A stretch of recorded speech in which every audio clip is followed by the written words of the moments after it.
We are spieling it inside the JWB Grill here at Margaritaville Hotel, Nashville. I am building a theme park based on stories and books from all over the world with the intent to ignite the desire to read. And I just love the heart behind it, the heart for kids and literacy. I'm sick, I'm sick. I'll prefer to die back home than to come here and die here. God can do anything. He gave me a new heart. So this is the new sound of Nashville, everybody. It is the Grand Prix of Music City. Stay right there.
I'm Mel McGowan. I'm a founder, chief creative officer of Storyland Studios. Let's jump into the Guerrier development projects and your relationship with DeLisa and Elde, and how did that come about and where are we today?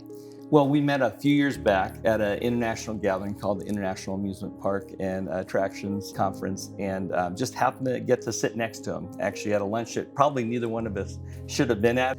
And as I got to know their story and DeLisa's heart, and it just brought me back to some childhood memories that I had. I don't know, I think we connected about that just humble little seed of an idea that didn't have to be this big global mega billion IP-based project. To think that Elde and DeLisa and maybe yourself, you're very concerned about community.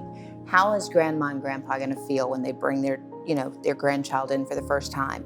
Well, I'm really particularly passionate about the idea of community, and I feel like in a lot of ways people have kind of divorced the word from what it's supposed to actually mean, because we use the word community to just talk about our special interest group or our Facebook right. interest group, or right. When we disconnect it from physical place, that idea of being rooted and grounded in a physical setting, I think you're just losing something in translation. So I think from our end, the whole idea of creating an actual physical space where you can reconnect horizontally with family members, with neighbors, with people in your region, as well as vertically, again, with this amazing creation world that we're all part of, you're kind of restoring some broken vertical and horizontal connections, and that's just so powerful. And so kind of helping anyone understand the roots of some of these known stories that we've grown up with, but a lot of times we've heard the Americanized, Disney-fied, cleaned up version, but to be able to reach back into the cultural roots and to look into the original artists and creators that these came from, I've just found a real richness to that. It's just, there's a unique sense of place that we're trying to capture and kind of bring to Nashville. For a lot of children, I know her big concern is, number one, there's so many children who have an issue with reading to begin with. They're not up to par, to the level that they should be. But then the other thing is, for so many of these children and visitors to that park, I'm talking about adults now, they'll never go to those four corners of the world.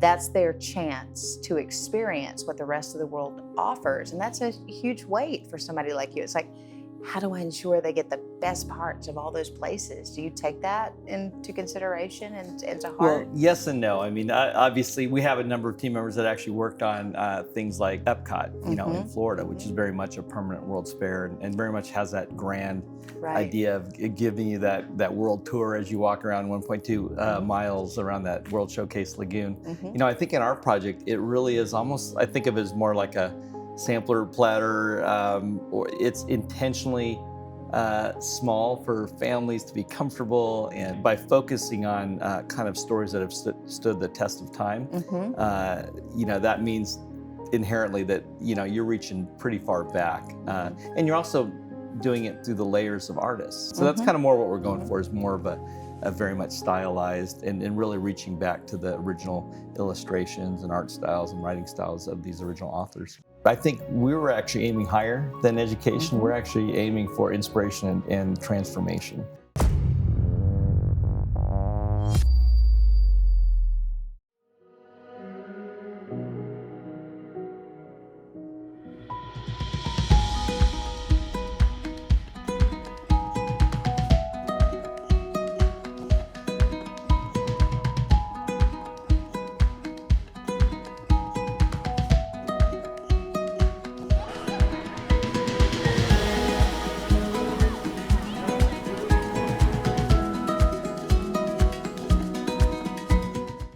Hey, listen, right under the tent, we were invited into a team meeting, but we're not going to share those secrets because our team looks pretty good to win.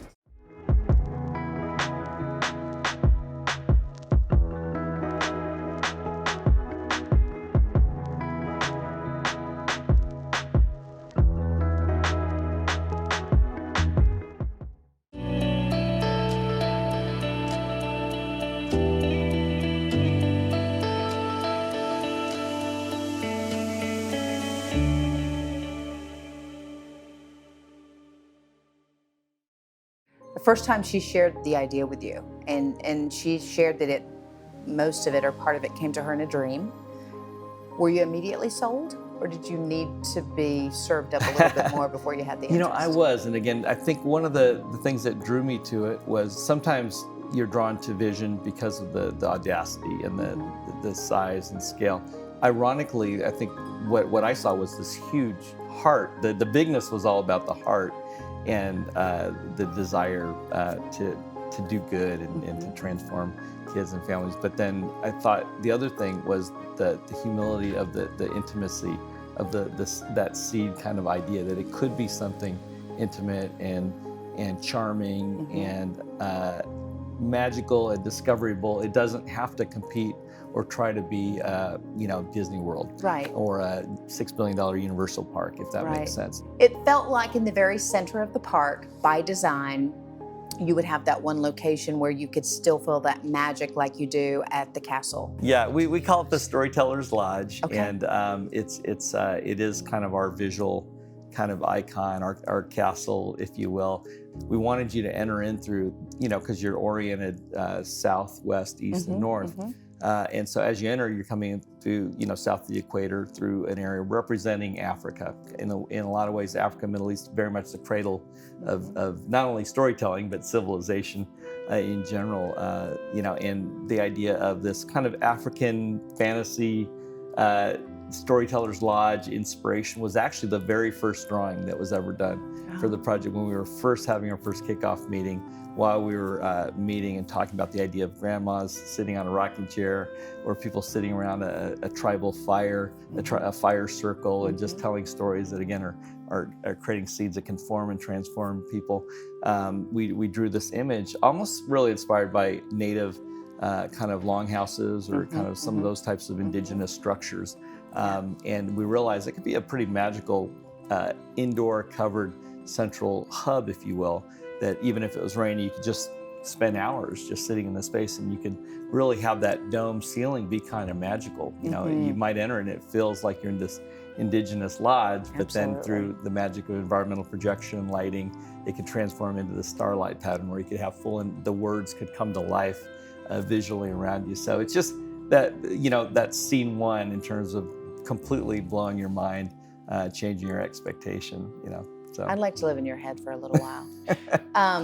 The sounds, it was amazing, like when we were following, you know, the journey through, and just those little subtle sounds, like you said, whether it's the campfire or tribal, or you feel it, and that's when your heart starts, you know, you get excited, and all of that's by design. Well, you know, the soundtrack design, the soundscape is by far one of the most effective, you know, kind of leaders of the emotional journey.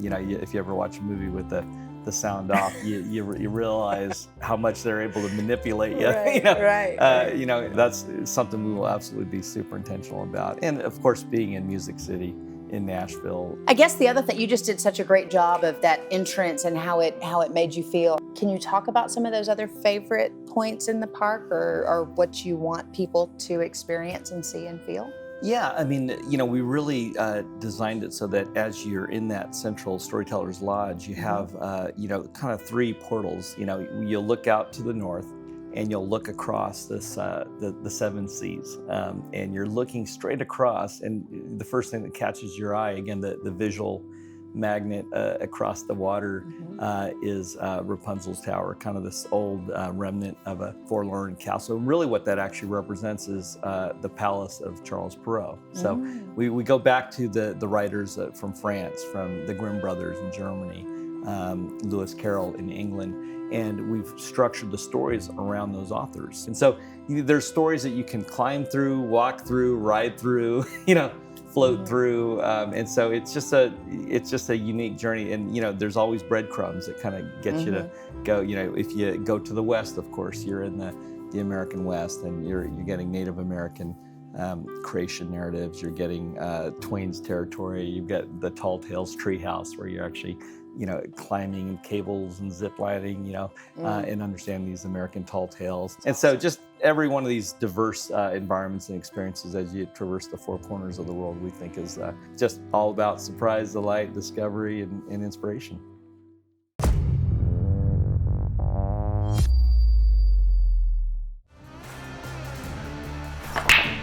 Coming up after the break.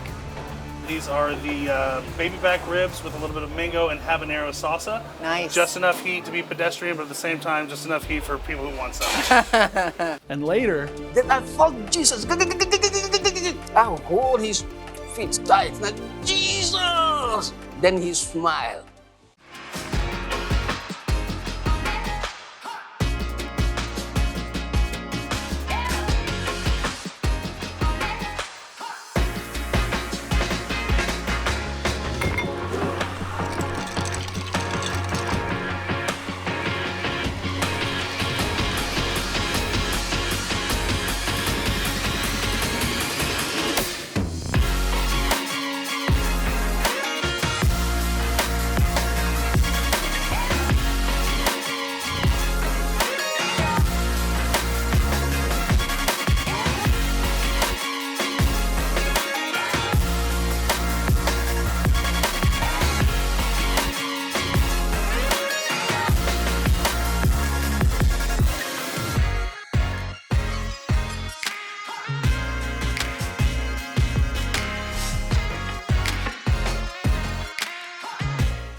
Tonight we are spieling it inside the JWB Grill here at Margaritaville Hotel, Nashville. Super excited to be here.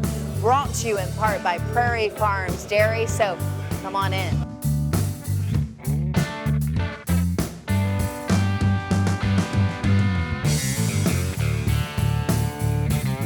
And we are thrilled to be spieling it in the kitchen tonight of Margaritaville, Nashville. Super excited. Some great food, great drinks, a wonderful atmosphere. So, Chef, thank you so much for taking time out of this busy evening, obviously. I can't imagine the pressure that comes along with performing for such a big brand, but you've been doing this for a while. What's your commitment statement, and how do you know you're doing a good job? I think generally trying to keep up with table touches and guest feedback is probably where we start with that by and large. We try to communicate with as many tables as we can on the floor every night and give as many guest surveys back as possible. But by and large, you know, all these recipes and dishes are spec'd out, so that's why we stay in the window to make sure everything comes out the way it's supposed to. Awesome. What do you want to create through your food? You know, people eat with their eyes first. What do you want them to experience when they're enjoying something you make? Walking away happy is usually, I can think that's the common denominator there for most chefs. You know, everybody has their own creative vision, but I think satisfied guests, and particularly in a place like Nashville, I think you get a lot of tourist action, so you want to make sure the cross sections of people, everybody's taken care of. Right. So talk about some of what you've made here. You put out quite a spread. All right, we have the natural chicken breast. This is about an 8-ounce chicken breast that we sous vide for about 4 hours before service. Oh, wow. And then we reverse sear it. We serve it with a little bit of sofrito and charred broccolini. Okay. Here we have the spinach dip, the #1 seller for appetizers for sure. Really? Yeah, it's real simple. It's basically a nice creamy, down-to-home type of dish with tomatillo salsa and tortilla chips. Very nice. This is one of the dishes. When I first got to Nashville, I noticed that everybody who has any type of bar program running has a deviled egg on their menu anywhere you go. Yeah. So I haven't seen anywhere else that's doing this. We have a lobster deviled egg. It's a little bit of lobster tossed in remoulade and fresh boiled eggs here. It's pretty simple, but at the same time, a lot of great feedback on that one too. Very nice. Once again, another quintessential to this property dish we have here, the shrimp and grits. It's a little bit of a take from your traditional southern shrimp and grits because we have the purple grits to it, and it's tossed in a little bit of guajillo sauce. Okay. But once again, another good seller here. We just put these on the menu about 2 weeks ago, and we can't keep them in-house fast enough. Okay. These are the baby back ribs with a little bit of mango and habanero salsa. Nice. Just enough heat to be pedestrian, but at the same time, just enough heat for people who want some.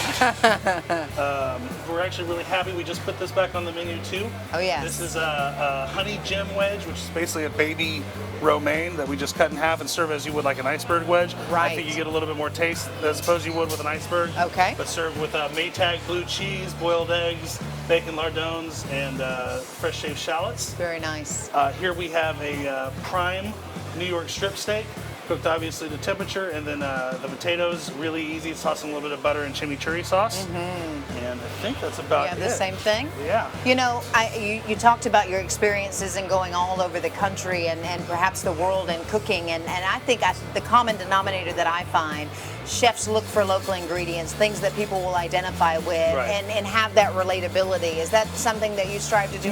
Most certainly so too. It's doing work across the country. You know, you will find that you get somewhere and you don't know anything about the place until you start getting to with your purveyors. You Right. really got to get with the local vendors and find out what they have that's nice, and to move forward from there. But I've actually found since being in Nashville that there are actually a lot of really great things here locally that are easily sourced. You know. Well, hey, we don't want to let this get cold. Yeah, so please enjoy. Thanks, Chef. We Absolutely. appreciate you. Thanks for coming in All tonight. right. God bless. And we'll be right back.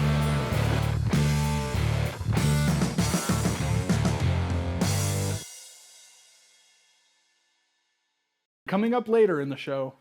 We're here at the Nissan Stadium for Grand Prix excitement, Music City style. But first, And my head hit a big trash can. Then wasn't good.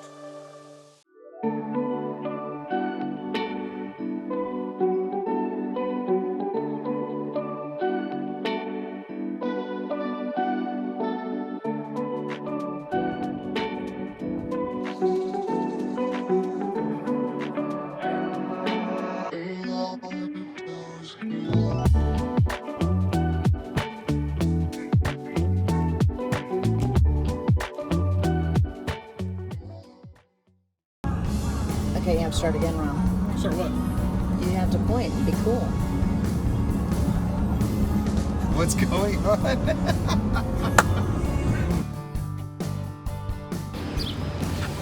How long have you been parked here? I don't like solicitors. Yeah, so I flew my drone over a river and almost crashed it into a bridge. It was terrifying. We traveled all the way down here. We're trying to hide so that we can fly this drone without anybody seeing us.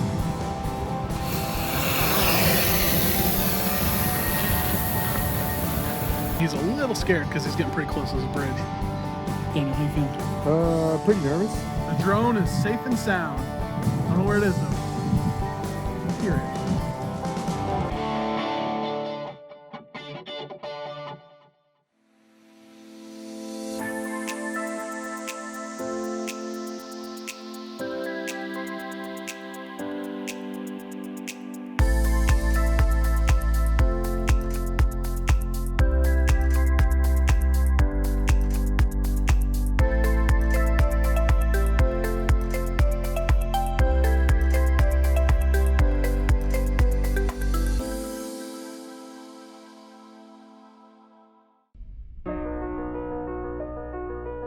How can my tenant, calm down and get the breakfast? And especially after the pandemic happened, is how my tenant can work at home, but don't have to stay in the office, inside the house, but have a place, a working hub.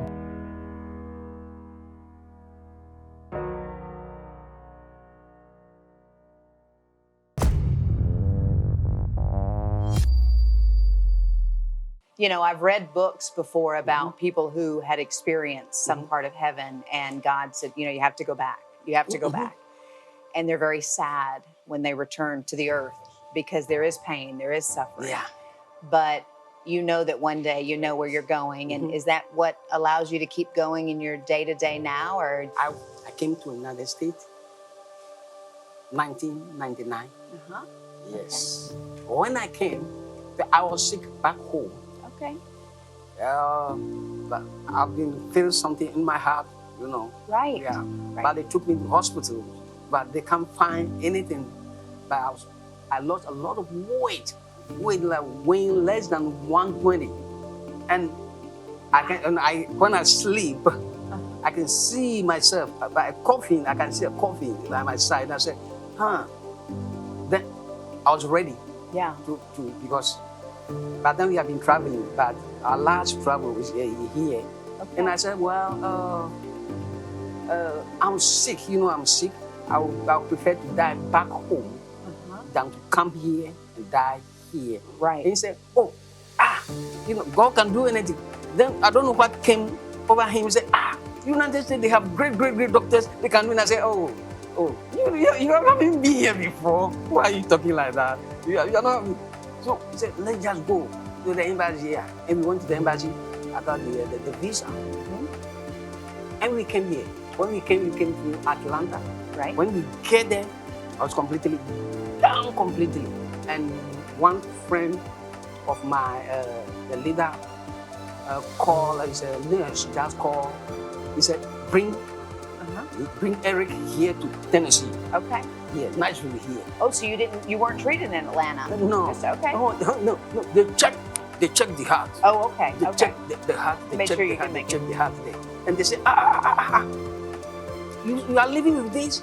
Oh my goodness. You should have long time ago. Right. This is the place that I would be treated.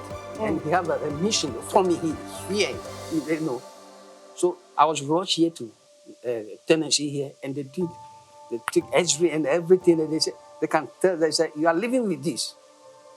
They don't know how we are going to do emergency. They said, right now for you. Right. And I secure a job in downtown, not downtown, Levin. Okay. Levin. Okay. Yeah, Levin. And I was working, all of a sudden, I feel that's dizzy. Okay. The dizzy, when I fell, bang, and my head hit a big trash can. That's for the west side. That's a boom. Then wasn't good. Then I had to go to hospital. Oh, again. Yeah, because I wasn't good. So they took me straight, straight to Mahari. Okay. And the Mahari said, my sister said, my sister lived here, who said, Mahari said, they can't do it. They can't do it because this is, when you see the history, this is, I can make it. So they had to go me to Vanderbilt. And the Vanderbilt too, my sister said, they said, pull everything. Said, it's too late. That's why my sister said, it's too late. Then I had a dream in the coma. I had a vision in the coma. This is where the story is now. And I had the vision, and I saw a man. I was driving in the vision, and I saw a man dressed any kind of, dressed like, I'll use the word daddy kind of. I said, "You severe headache, come to me." And I said, who is that? He said, "Who is that?" Then I rolled the window down. He said, "You." Now I can hear him clearly. "You severe headache, no memory, come to me." Then I stepped out from the car. Then I look at him and said, "Who are you?" Then he smiled. Then he said, "Step forward, Eric." And he said, "Huh? My name is Eric. Step forward." Then I step forward. My sister, 1, 2. Then I felt Jesus. I hold his feet tight. And I, Jesus. Then he smiled. He just smiled. Then he said, "Eric, touch it." And I said, "Father, touch what?" Then I saw a Bible going around me and him. So I used one hand, 2 hands to grab his feet. So I don't want to leave him. So I use the one hand to hold his feet so that I would not lose him. So I used one hand to praise the Bible. It was really tough for me. So all of a sudden, I touched the Bible. I touched the Bible then. He said, I feel so good in the vision. Then he said, "Eric, come with me." Then he took me to a place, an area that I saw people burning in the area. They are suffering. They said, "Eric, do you want to go there?" And I said, "Look again." I said, "No." No. He said, "Then come with me again." Then he took me to a place that I like. That's a place that I like. And I can see children there, everybody's happy in the area. Then he disappeared. And he came back and said, "Eric," he asked me, "Do you like it?" And I said, "Yes. Then he disappeared. Then he came back, "Eric, I'll send you back." I said, No. He said, "Eric, I'll send you back." I was very, very emotional. He can tell. Then he disappeared again. Then later on came to me and said, "Eric, send him back to help people." I said, No, because he is God. Then he looked at my face like that and said, "Eric, bye." Then I woke up in the hospital. You're restored. Are you healed? Yeah, I woke up in the hospital with a little pain because I'm now normal. Just a little bit pain. And all those things, they cover me with certain things. I don't know what is in it. Then one of the doctors was passing. Then I said, "Discharge me, let me go." He said, "Eric!" And I said, "Yeah, discharge me, let me go." He said, so later on, I was in the recovery room. Okay. Then I started giving prophecy. The Lord already gave me his eyes already. So one of the doctors just came and said, "Eric, we have seen miracles here in this hospital, here. But this one here, changed my mind. This one, I said, "Yeah." Wow. Yes. How long ago was that? How many years ago was that? That was 17, 18 years. That was 17 years. How's your heart today? He gave me a new heart. So there was a conference that went out everything, and I went to the conference. And when I went there, the minister was talking to people, and they said, "The guy, the back there, the Lord is about to give you a new heart." And somebody said, "Me, and you, and that," and I did not say anything. I did not say. He said, "No, the other one." He said, "You." I said, "Yeah." I said, "Yeah, you." He said, "Step forward." Then I stand up, I moved 1, 2, and then I fell. The Holy Ghost knocked me down. He said, "You, the Lord is about to give you a new heart." And I said, "Amen, I claim it." In that few months later, a week later, then I had a dream. That I saw a heart. I saw a heart that is jumping close to my bed, and jump and enter into me with a sound. Then I did this. And I said, "What is this? Look, it's like nasty. What is that?" He said, Then the next appointment with the cardiology, and then use whatever they use to use. Hey, Eric, your house sounds like a baby said, what is this? Wow. And I said, brother, I'm expecting it. Jesus gave me a new heart. That's incredible. So you've obviously been on a mission since all of that happened. You have one job, and it's to tell people about Jesus. One job. Good. That's it. How do you share the story with people when you approach them? So now the Lord said, Eric, tell him how I call you. And I said, oh. Then he'll get angry. He said, Eric. When the Lord gets angry, oh my, I'll do this, that. I do all this, that. The sound will come more when he's angry. My goodness. You're not doing enough. Got to do more. So tell the person how I call you. Because it's a long story. I also need prayer. Amen. Yeah. That's an unbelievable story. Wow. Yes. So you now have a church. What do you want to do in that place? I want to deliver people, to bring light where the darkness, people win souls for the Lord. So my husband and I, we have been involved in Deliverance for Joy probably for the last 6 years. Prophet Eric is the ministry leader there. He is the founder of the ministry, and we have been very involved in it growing, and it started as a prayer group. So we've been in prayer for a location.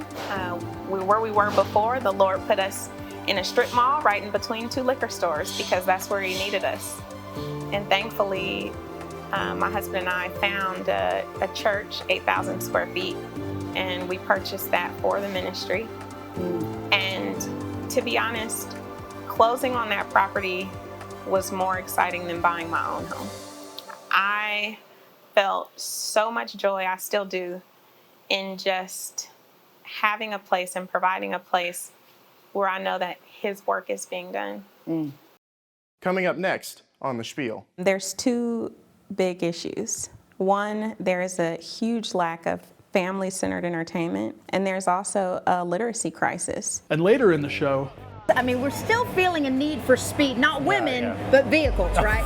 Yes.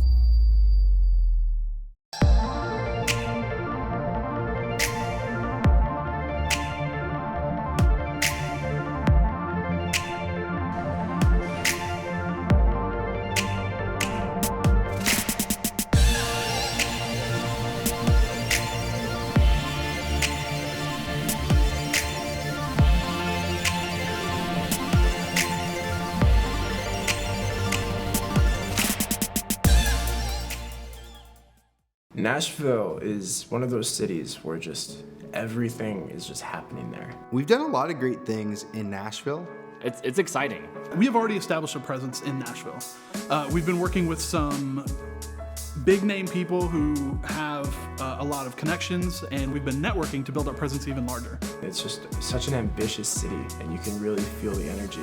And for me, it's even more special because of the Nashville is just a big music city. Whether it's country, whether it's rap, whether it's hip hop, there's everything is happening down there. Because there's just so many possibilities when you're in the city. And they're always trying to entertain you. We are also considering taking part of the show, the Spiel, that's what you're watching right now, to Nashville to be able to bring in bigger musical guests, more authors, and just people who have more stories because there's a lot more people in the area. So working on projects in Nashville is basically a dream. I think a lot of good things have come from going to Nashville. My dad came here in the early 50s and started. My name's John Smith. My brother Terry and I have Smith Dairy Farm, and we're producers of milk for Prairie Farms Dairy. We're outside at 4:30 in the morning.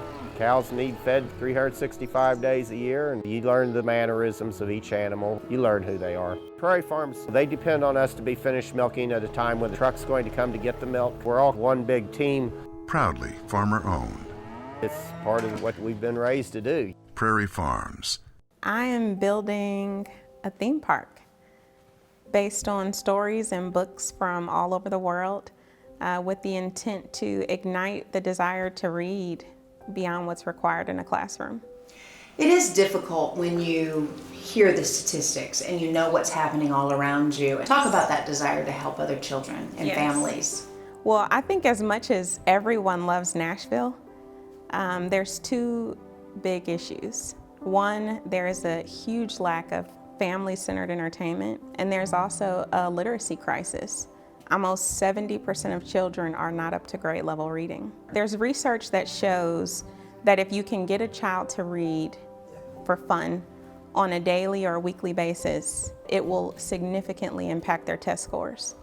And so what we aim to do is provide a place that will put them in front of these books and stories that they want to run home and open up the book and experience it.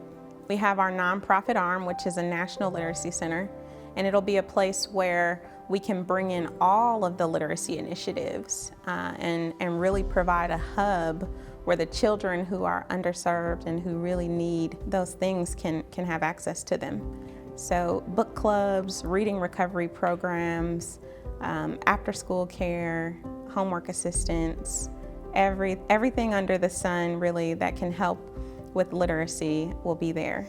You want people to feel an ownership in this thing, no matter what scale or level, if you will. I think that there aren't many projects like this that people can rally around. This project is for community, it's for neighborhoods, it's for the state, it's for everyone. And to open a place where the community can not only come to visit, but they can also be a part in a greater capacity is important. If you choose to go to the park or walk to the city walk exactly where the park is basically how do we keep the children safe? How do we keep the parents safe? And at the same time, the most important thing, how do we keep them on a journey of reading, to making reading fun again. But the father who's leaving the wife at home with the children was like, while I'm at the convention, my kids can and my wife can go to the park. But in the same, with the women, when they come here, they want to be able to, okay, let me bring my husband here to the young little men, and the daughters can actually, daddy and daughters and the family and the husband can go experience it in the park. When we first started, the intent was to be right in the middle of Nashville. And just because we couldn't find a suitable site in the middle of Nashville, we chose to expand our range a little bit. And so now we have 3 sites under option, all within 20 to 30 minutes to downtown Nashville. We would love the community to help us decide which one is the ideal site. It is time for the people to speak and say, why should it be here? Well, we found in Nashville that a lot of the family-centered destinations have not found anywhere suitable.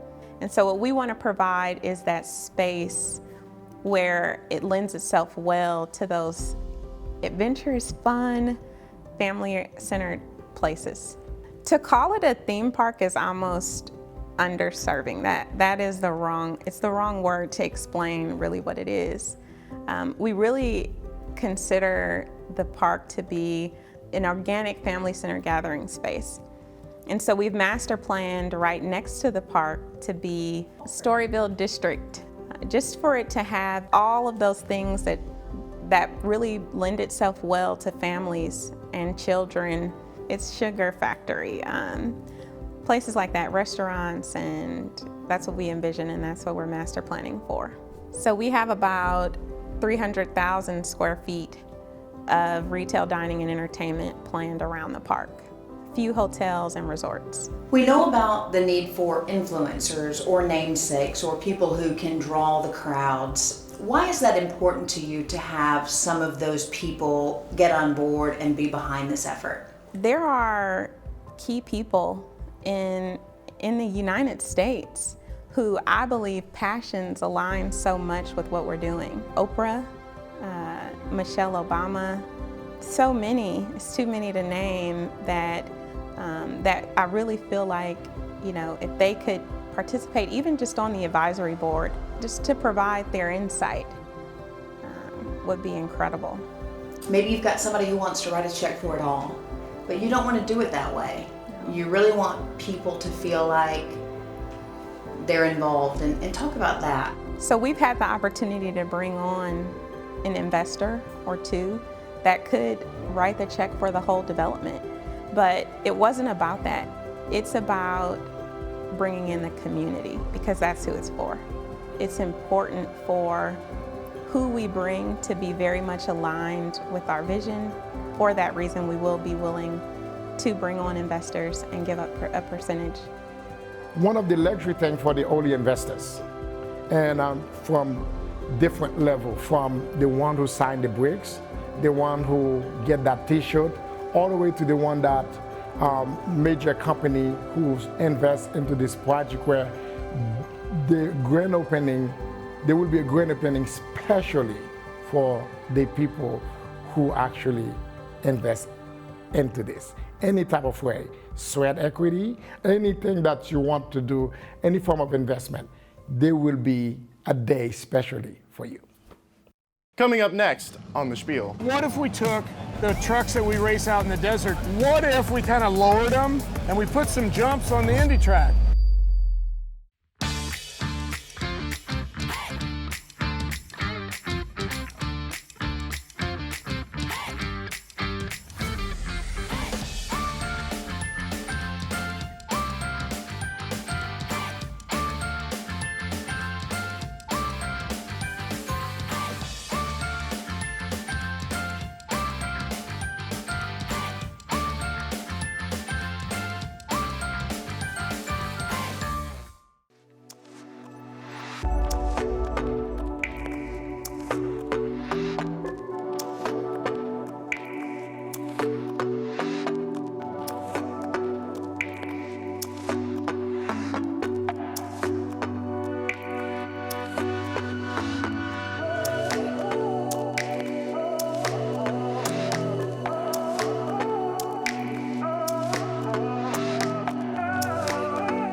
Okay, we are here with in case you forget, Bo Lamassus, but no one would forever forget, right? It's right there on the door. There it is. It's right on the door. It's on the door. That's So why we put it on the door. there's no confusing who you are, No. right? I saw the Indy guys came by and they gave me a Sharpie and they said, hey, That's it. be yourself. All right, so listen, this is kind of crazy for those of us, not on the inside, not seeing the daily, goings on of this. This is a lifestyle. Tell us what you guys are just working to accomplish out here. Okay, so we got a couple different things going on. So this is an Indy race, but it's a temporary road circuit, right? Right. So it's a Grand Prix. And we also do this in Detroit. We do it in Long Beach. We do it down in St. Petersburg. Now Nashville's doing one. Okay. Nashville is so unique, guys. It's crazy to go across a river and then to come back across the river. I don't think That's anybody the first time does it's been that. done. First time it's been done. So in Monaco, right, the famous Monaco GP, they Yes. go on the ocean, right? You can Yes. see Senna and the guys. But this is incredible. So I'm watching NASCAR. They're at Watkins Glen today. I'm a team owner in NASCAR with David Gilliland. So Crosley's involved in NASCAR in a big, big way. I'm watching NASCAR a while ago live, and where did they break away to? Nashville. And you got Dale Jr. going, I wish I was there. That's right, and we are here. We are here. We are here. That is so cool. It's just it's good stuff. It's a good city to be. I mean, so many fans are here and showing support. I mean, what does that mean to you guys? Do you obviously that drives you, no pun intended, right? Oh, wait, we got a team meeting. Hey, we have to listen to the boss. Turn camera on the boss. Go to your driver's. All right, guys, we're going to the team meeting. Hey, team meeting, everybody.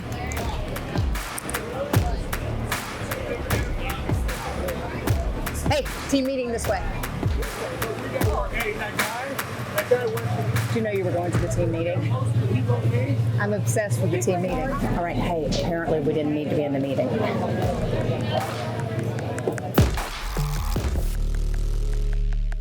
So this is the new sound of Nashville, everybody. It is the Grand Prix of Music City. There's so much that's going to be happening here. There's not only race. I mean, when do you leave any event and have like a bold tire to take with you? I mean, that is huge. So much fun. These fans are absolutely committed. Hey, listen, right under the tent, we were invited into a team meeting, but we're not going to share those secrets because our team looks pretty good to win. Stay right there.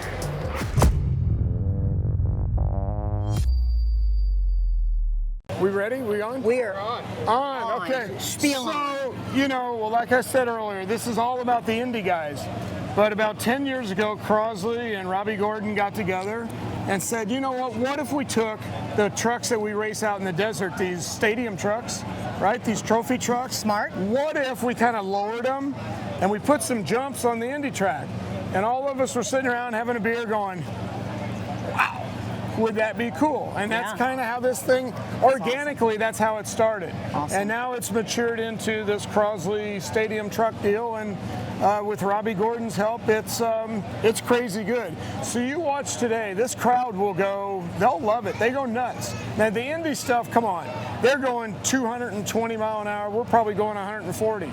But we're in big old sloppy trucks. Yeah, yeah. It ain't no Indy car. Yeah. So it couldn't be any more different than Indy, but yet at the same time, we're here enjoying the same fan base, the same media. Absolutely. And what I like to call the same eyeballs. Absolutely. So, you know, it was interesting because when you first decided to start this, you didn't have such a good initial launch. I mean, I think you launched right into a wall, didn't you? Did it take a little while to get used to it? Now, who said that?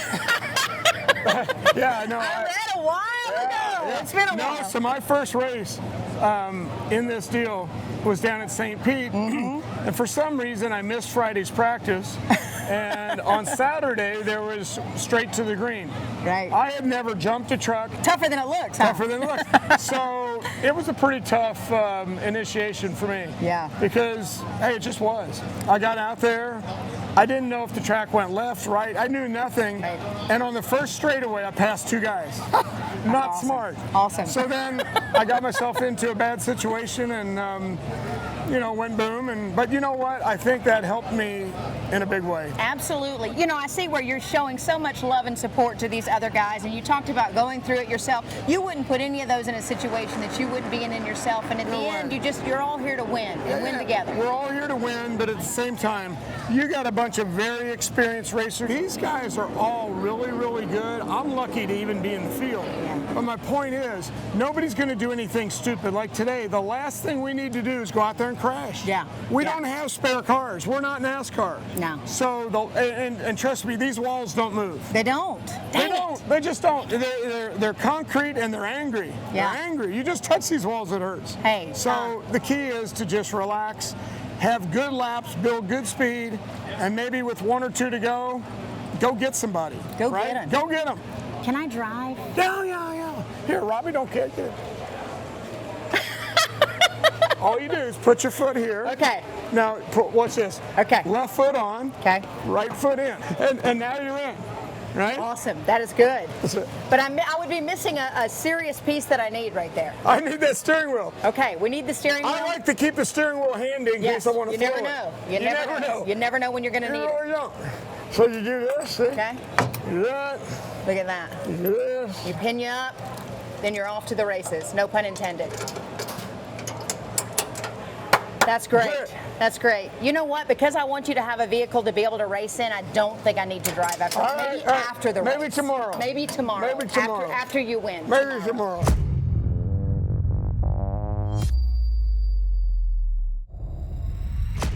Okay, so you can probably see Music City right behind me. We're here at the Nissan Stadium for Grand Prix excitement, Music City style.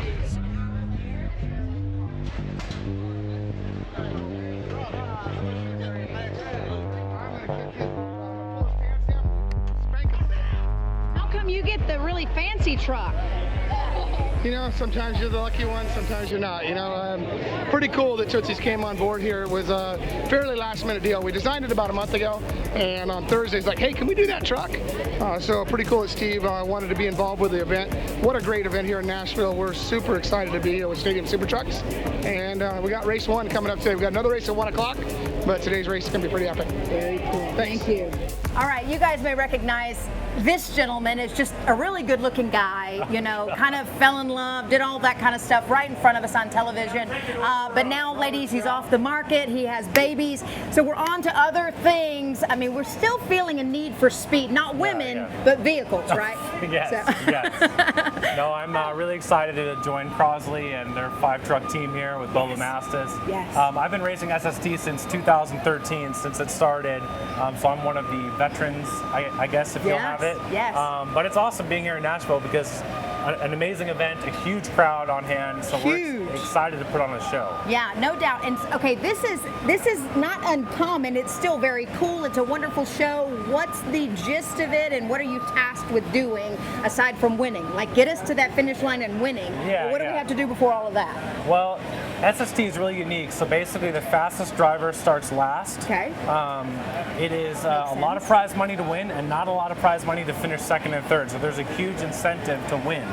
So basically, I'm starting, I qualified 5th, so I'm somewhere in the middle. Okay. I got to get to the front. Okay. The truck's got to stay in one piece because, as you can see, we have really big bumpers and it is a contact sport, but we have to get to the finish. Okay. Yeah. Very, very cool. So your wife chooses to stay away in these events, right? She's like, honey, just call me when you're on the way home and you've won. I mean, just call me. Let me know you're okay.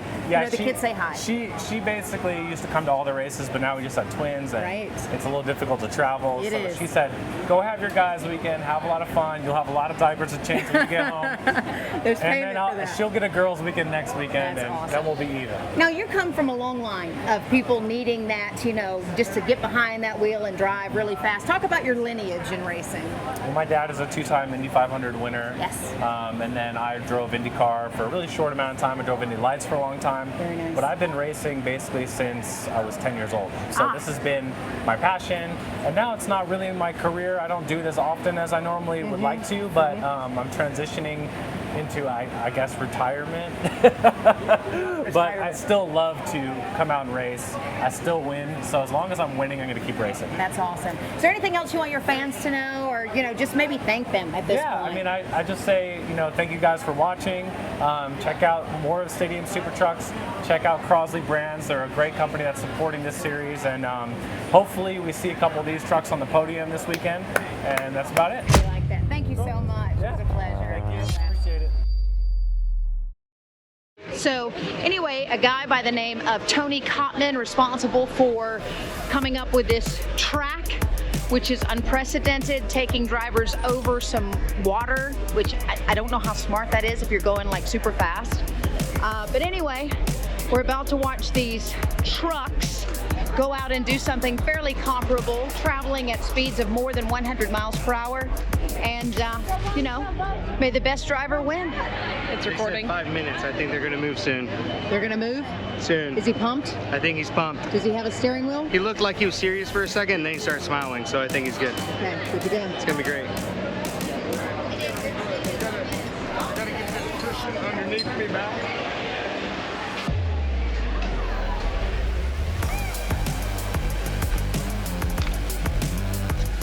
You're big fans of racing, I see. Oh, huge fan! Not bachelor, just racing. Just racing, just racing. Oh my gosh. Can I be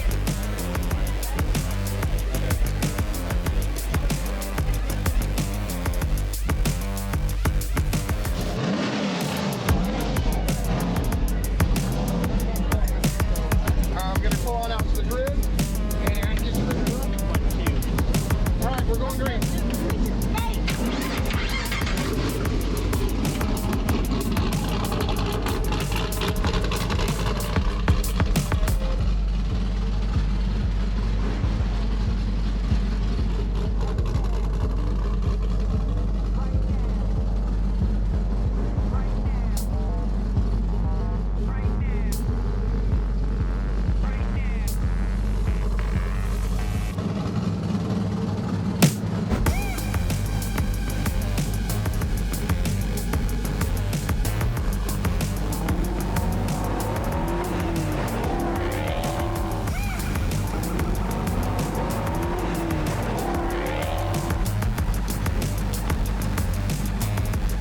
you something. We might be in some illegal territory. I don't even know that we're supposed to be on this turn, but hey, sometimes if you just wait till people turn their heads, security, you just come right in. So apparently we're watching like a just bumper to bumper crazy action on the course. We got a lot of red stacked up and they're coming down. Oh my goodness, oh my goodness.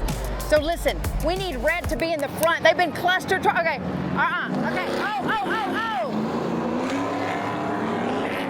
Here we go, here we go. Okay, I think our boy Bo's pretty far up there. I mean, listen, we need red coming in clutch. Oh, the way they turn, like on 2 wheels.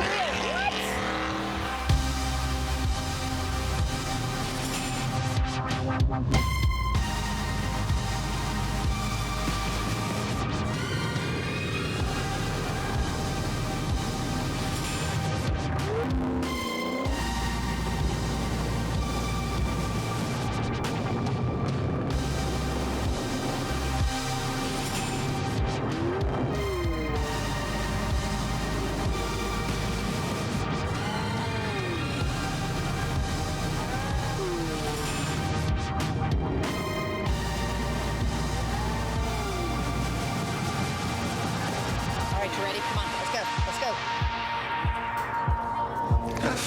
Excuse me, sir. We were, thank you. We were sent here by the Department of Motor Vehicles to ask for your driver's license. Yeah, it's a funny thing.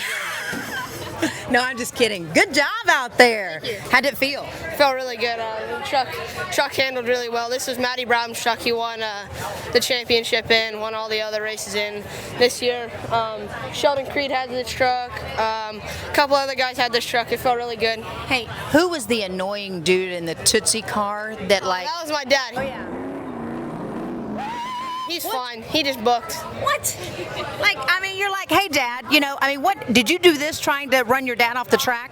Well, I didn't hit, I went under him, and then I tapped Bolo Mastic. I hit everyone because I would tap them, I would be like, oh, I'm there, okay. And then they just would not move. All right, now, what does your bank account look like, and will it cover this damage? Whoa, I don't know, we're going to have to figure that one out when it comes to it. Very nice. What would you want to say to your fans? That thank you for all the support and all the things that they helped me with, and thanks for all the pictures and photos. Do you want to say anything to Dad about today's performance? No, I mean, thank you. Sorry, thank Dad. you. Yeah, thank you. He thanks you that he had something to race in, but that's really all he remembers about it. So. Yeah. Okay, all right. I mean, it would have been better if you would have let me by. Yeah, let him by. Dad, jeez. Good job, babe. Yeah, thank you.